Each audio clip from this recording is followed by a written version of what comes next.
How's it going, people? Today I will be talking about Unbreakable, and I got that coming up for you next.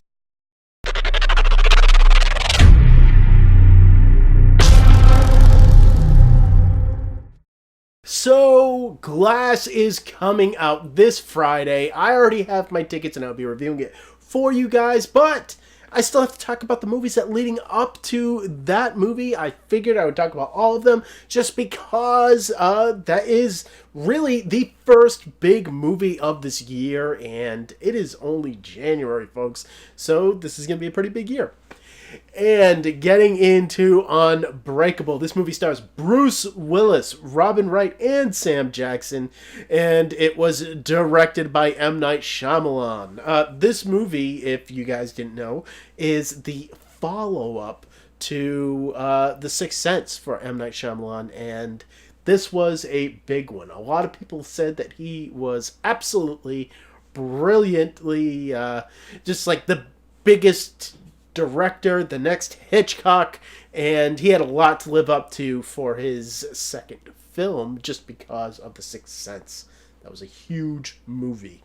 And with Unbreakable, I feel like there was a lot of mixed reactions. And I was on the positive side of that reaction, and recently, after watching it and getting a lot more comic book movies that have come out since then, it has turned right along to the middle for me. You know, this movie is very middle of the road. So the plot here is pretty simple, and that is that Bruce Willis is on a train, and the train derails.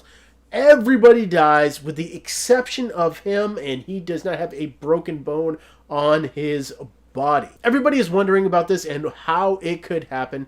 Even his wife, Audrey, and especially a comic book seller by the name of Elijah, played by Sam Jackson. And as the movie goes on, you tend to learn things about David and some special attributes that he has, and it is about his journey. Now, listen, this movie, I'm going to put it right up top. It's a slow burn. It's a real slow burn. And my reaction to it when I first saw it was very positive, just because I didn't have a lot of comic book movies to actually watch back in the day, and I feel like I just latched on to anything that Hollywood was willing to give me. And yeah, so coming back to this, I do see the pacing issues with this movie. It's a slow movie.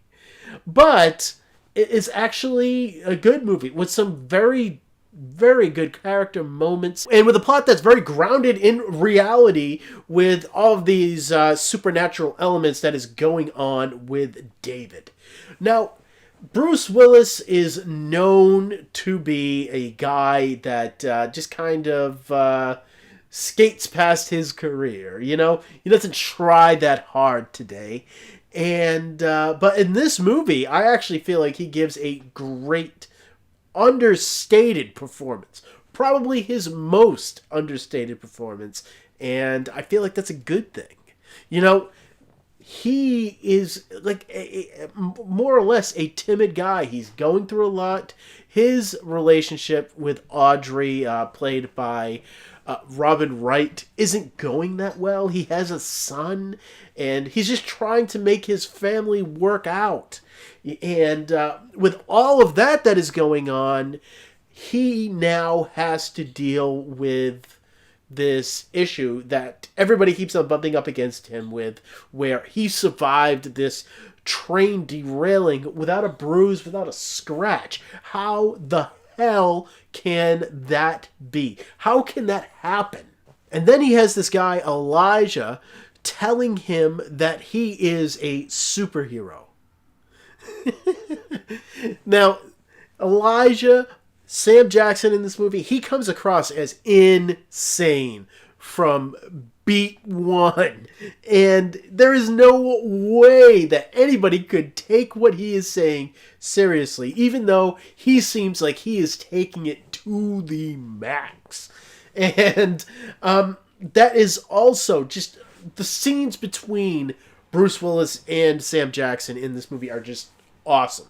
They are electric, and the two of them really, they just act well off of each other. You know, it's not the first time that they were on screen together.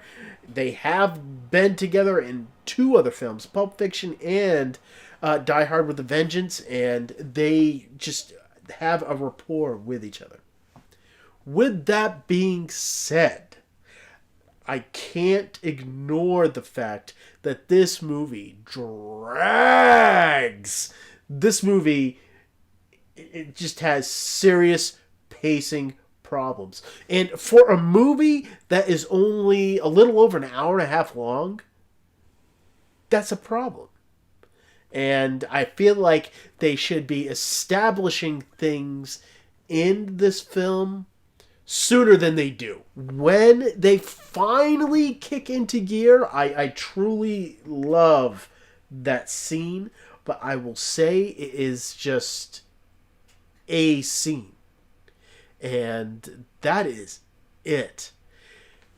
Look, this movie is a very, very strong movie for the actors, and it is a very strong movie for a drama. But as far as entertainment for stretches of this movie, I found myself watching the clock. This is a clock watcher for me. For that, I'm going to give it a 7 out of 10.